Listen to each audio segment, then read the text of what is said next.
পড়ছি রবীন্দ্রনাথ ঠাকুরের লেখা ছোট গল্প শুভা। মেয়েটির নাম যখন সুভাষিনী রাখা হইয়াছিল তখন কে জানিত সে বোবা হইবে। তাহার দুটি বড় বোনকে সুকেশিনী ও সুহাসিনী নাম দেওয়া হইয়াছিল, তাই মিলের অনুরোধে তাহার বাপ ছোট মেয়েটির নাম সুভাষিনী রাখে। এখন সকলে তাহাকে সংক্ষেপে শুভা বলে। দস্তুর মতো অনুসন্ধান ও অর্থ ব্যয়ে বড় দুটি মেয়ের বিবাহ হইয়া গেছে। এখন ছোটটি পিতামাতার নীরব হৃদয়ভারের মতো বিরাজ করিতেছে। যে কথা কয় না সে যে অনুভব করে ইহা সকলের মনে হয় না, এই জন্য তাহার সাক্ষাতেই সকলে তাহার ভবিষ্যৎ সম্বন্ধে দুশ্চিন্তা প্রকাশ করিত। সে যে বিধাতার অভিশাপ স্বরূপে তাহার পিতৃগৃহে আসিয়া জন্মগ্রহণ করিয়াছে এ কথা সে শিশুকাল হইতেই বুঝিয়া লইয়াছিল। তাহার ফল এই হইয়াছিল, সাধারণের দৃষ্টিপথ হইতে সে আপনাকে গোপন করিয়া রাখিতেই সর্বদা চেষ্টা করিত। মনে করিত আমাকে সবাই ভুলিলে বাঁচি, কিন্তু বেদনা কি কেহ কখনো ভোলে? পিতামাতার মনে সে সর্বদাই জাগরুক থাকে। বিশেষত তাহার মা তাহাকে নিজের একটা ত্রুটি স্বরূপ দেখিতেন, কেননা মাতা পুত্র অপেক্ষা কন্যাকে নিজের অংশরূপে দেখেন। কন্যার কোনো অসম্পূর্ণতা দেখিলে সেটা যেন বিশেষরূপে নিজের লজ্জার কারণ বলিয়া মনে করেন। বরঞ্চ কন্যার পিতা বাণিককণ্ঠ শুভাকে তাহার অন্য মেয়েদের অপেক্ষা যেন একটু বেশি ভালোবাসিতেন, কিন্তু মাতা তাহাকে নিজের গর্ভের কলঙ্ক জ্ঞান করিয়া তাহার প্রতি বড় বিরক্ত ছিলেন। শুভার কথা ছিল না, কিন্তু তাহার সুদীর্ঘ পল্লব বিশিষ্ট বড় বড় দুটি কালো চোখ ছিল, এবং তাহার ওষ্ঠাধর ভাবের আভাস মাত্রে কচি কিশলয়ের মতো কাঁপিয়া উঠিত। কথায় আমরা যে ভাব প্রকাশ করি সেটা আমাদিগকে অনেকটা নিজের চেষ্টায় গড়িয়া লইতে হয়, কতকটা তর্জমা করার মতো। সকল সময় ঠিক হয় না, ক্ষমতা অভাবে অনেক সময় ভুলও হয়। কিন্তু কালো চোখকে কিছু তর্জমা করিতে হয় না, মন আপনি তাহার উপরে ছায়া ফেলে। ভাব আপনি তাহার উপরে কখনো প্রসারিত, কখনো মুদিত হয়, কখনো উজ্জ্বলভাবে জ্বলিয়া ওঠে, কখনো ম্লানভাবে নিবিয়া আসে, কখনো অস্তমান চন্দ্রের মতো অনিমেষভাবে চাহিয়া থাকে, কখনো দ্রুত চঞ্চল বিদ্যুতের মতো দিক বিদিকে ঠিকরিয়া ওঠে। মুখের ভাব বই আজন্মকাল যাহার অন্য ভাষা নাই, তাহার চোখের ভাষা অসীম, উদার এবং অতল স্পর্শ গভীর, অনেকটা স্বচ্ছ আকাশের মতো, উদয়াস্ত এবং ছায়ালোকের নিস্তব্ধ রঙ্গভূমি। এই বাক্যহীন মনুষ্যের মধ্যে বৃহৎ প্রকৃতির মতো একটা বিজন মহত্ব আছে। এই জন্য সাধারণ বালক বালিকারা তাহাতে এক প্রকার ভয় করিত, তাহার সহিত খেলা করিত না। সে নির্জন দ্বীপ্রহরের মতো শব্দহীন এবং সঙ্গীহীন। গ্রামের নাম চণ্ডীপুর। নদীটি বাংলাদেশের একটি ছোট নদী, গৃহস্থ ঘরের মেয়েটির মতো। বহুদূর পর্যন্ত তাহার প্রসার নহে। নিরলসা তন্বী নদীটি আপন কুল রক্ষা করিয়া কাজ করিয়া যায়। দুই ধারের গ্রামের সকলেরই সঙ্গে তাহার যেন একটা না একটা সম্পর্ক আছে। দুই ধারে লোকালয় এবং তরুচ্ছায়াঘন উচ্চ তট। নিম্নতল দিয়া গ্রাম লক্ষ্মী স্রোতস্বিনী আত্মবিস্মৃত দ্রুত পদক্ষেপে প্রফুল্ল হৃদয়ে আপনার অসংখ্য কল্যাণ কার্যে চলিয়াছে। বাণীকণ্ঠের ঘর নদীর একেবারে উপরেই। তাহার বাখারির বেড়া, আটচালা গোয়ালঘর, ঢেকিশালা, খড়ের স্তূপ, তেঁতুল তলা, আম কাঁঠাল এবং কলার বাগান নৌকাবাহী মাত্রেরই দৃষ্টি আকর্ষণ করে।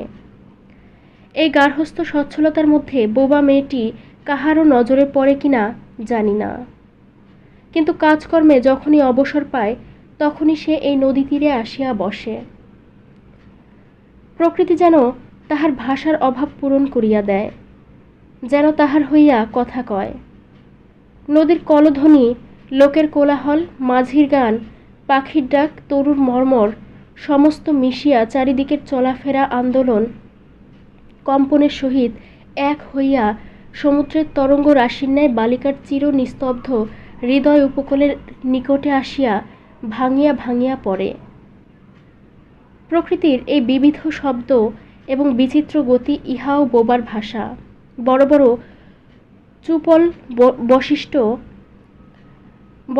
চুপলব বিশিষ্ট শুভার যে ভাষা, তাহারই একটা বিশ্বব্যাপী বিস্তার। ঝিল্লি রবপূর্ণ তৃণভূমি হইতে শতাব্দীত নক্ষত্রলোক পর্যন্ত কেবল ইঙ্গিত, ভঙ্গি, সঙ্গীত, ক্রন্দন এবং দীর্ঘ নিঃশ্বাস। এবং মধ্যাহ্নে যখন মাঝিরা জেলেরা খাইতে যাইত, গৃহস্থেরা ঘুমাইত, পাখিরা ডাকিত না, খেওয়া নৌকা বন্ধ থাকিত, স্বজন জগৎ সমস্ত কাজকর্মের মাঝখানে সহসা থামিয়া গিয়া ভয়ানক বিজন মূর্তি ধারণ করিত, তখন রুদ্র মহাকাশের তলে কেবল একটি বোবা প্রকৃতি এবং একটি বোবা মেয়ে মুখোমুখি চুপ করিয়া বসিয়া থাকিত, একজন সুবিস্তীর্ণ রৌদ্রে আর একজন ক্ষুদ্র তরুচ্ছায়ায়। শুভার যে গুটি কতক অন্তরঙ্গ বন্ধুর দল ছিল না তাহা নহে। গোয়ালের দুটি গাভী, তাহাদের নাম সর্বশী ও পাঙ্গুলি। সে নাম বালিকার মুখে তাহারা কখনো শুনে নাই, কিন্তু তাহার পদশব্দ তাহারা চিনিত। তাহার কথাহীন একটা করুণ সুর ছিল, তাহার মর্ম তাহারা ভাষার অপেক্ষা সহজে বুঝিত। শুভা কখন তাহাদের আদর করিতেছে, কখন ভর্ৎসনা করিতেছে, কখন মিনতি করিতেছে, তাহারা মানুষের অপেক্ষা ভালো বুঝিতে পারিত। শুভা গোয়ালে ঢুকিয়া দুই বাহুর দ্বারা সর্বশরীর গ্রীবা বেষ্টন করিয়া তাহার কানের কাছে আপনার গণ্ডদেশ ঘর্ষণ করিত এবং পাঙ্গুলি স্নিগ্ধ দৃষ্টিতে তাহার প্রতি নিরীক্ষণ করিয়া তাহারা গা চাটিত। বালিকা দিনের মধ্যে নিয়মিত 3 বার করিয়া গোয়াল ঘরে যাইত। তাহা ছাড়া অনিয়মিত আগমনও ছিল। গৃহে যেদিন কোনো কঠিন কথা শুনিত, সেদিন সে অসময়ে তাহার এই মুখ বন্ধু দুটির কাছে আসিত।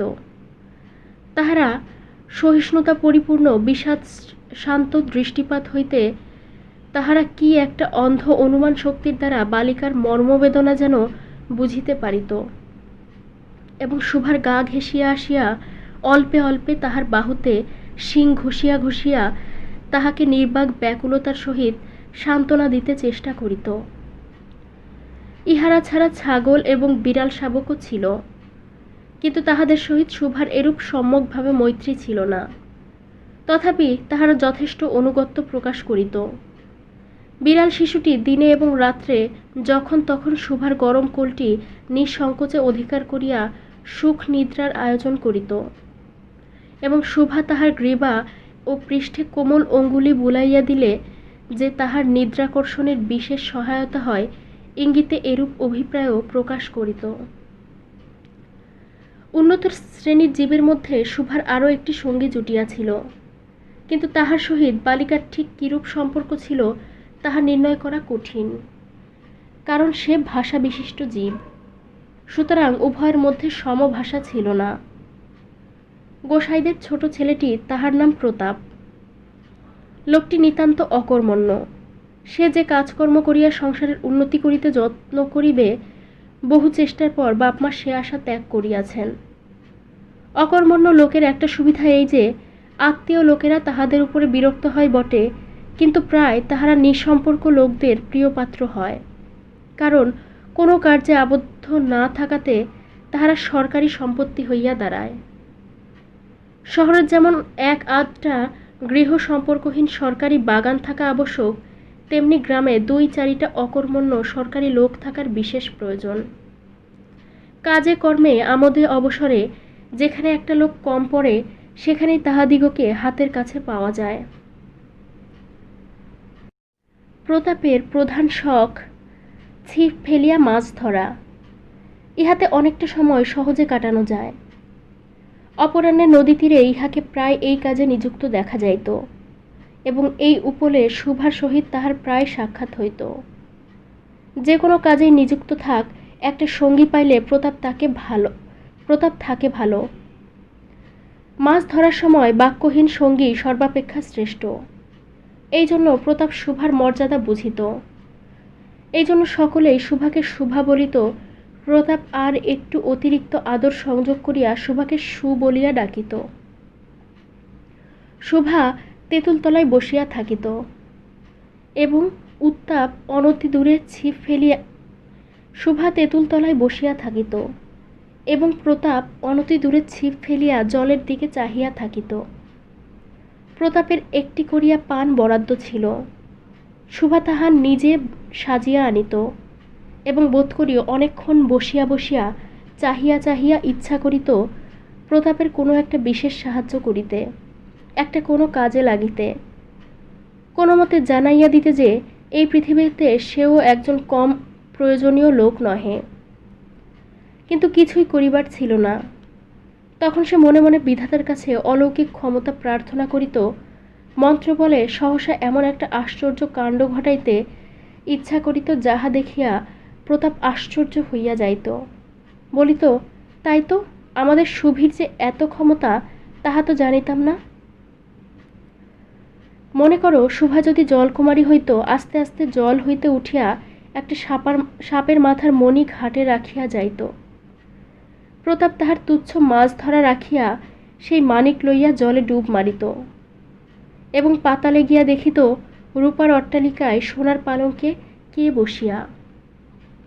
আমাদের বাণীকণ্ঠের ঘরের সেই বোবা মেয়ে সু, আমাদের সু, সেই মণিদীপ্ত গভীর নিস্তব্ধ পাতালপুরীর একমাত্র রাজকন্যা। তাহা কি হইতে পারিত না? তাহা কি এতই অসম্ভব? আসলে কিছুই অসম্ভব নয়, কিন্তু তবুও সুপ্রজাশূন্য পাতালের রাজবংশে না জন্মিয়া বাণীকণ্ঠের ঘরে আসিয়া জন্মিয়াছে এবং গোসাইদের ছেলে প্রতাপকে কিছুতেই আশ্চর্য করিতে পারিতেছে না। শুভার বয়স ক্রমেই বাড়িয়া উঠিতেছে। ক্রমে সে যেন আপনাকে আপনি অনুভব করিতে পারিতেছে, যেন কোনো একটা পূর্ণিমা তিথিতে কোনো একটা সমুদ্র হইতে একটা জোয়ারের স্রোত আসিয়া তাহার অন্তরাত্মাকে এক নূতন অনির্বচনীয় চেতনা শক্তিতে পরিপূর্ণ করিয়া তুলিতেছে। সে আপনাকে আপনি দেখিতেছে, ভাবিতেছে, প্রশ্ন করিতেছে এবং বুঝিতে পারিতেছে না।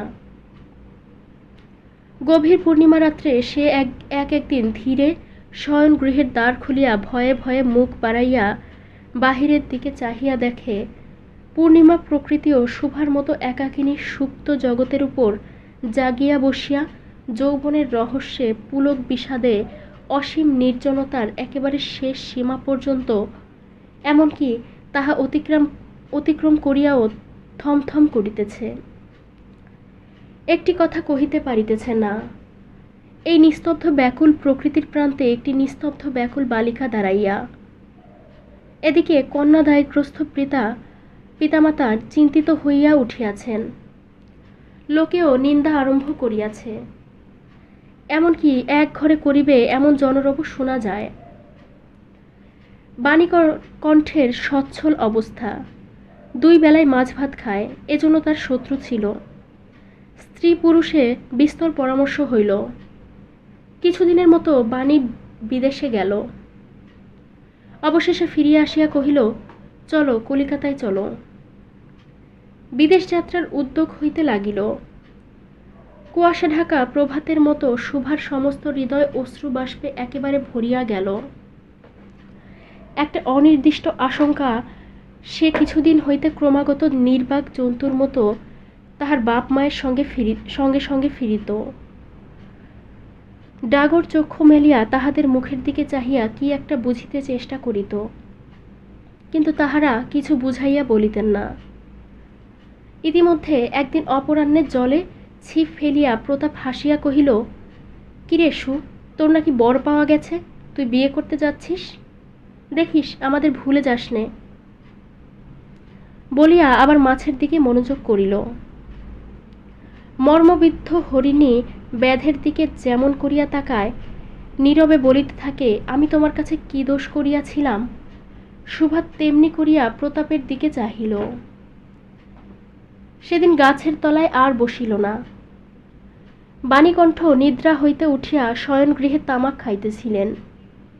শুভা তাহার পায়ের কাছে বসিয়া তাহার মুখের দিকে চাহিয়া কাঁদিয়া উঠিল। অবশেষে তাহাকে সান্ত্বনা দিতে গিয়া বাণীকণ্ঠের শুষ্ক কপলে অশ্রু গড়াইয়া পড়িল। কাল কলিকাতায় যাইবার দিন স্থির হইয়াছে। শোভা গোয়ালঘর ঘরে তাহার বাল্য সখীদের কাছে বিদায় লইতে গেল। তাহাদিগকে স্বহস্তে খাওয়াইয়া গলা ধরিয়া একবার দুই চোখে যত পারে কথা ভরিয়া তাহাদের মুখের দিকে চাহিল।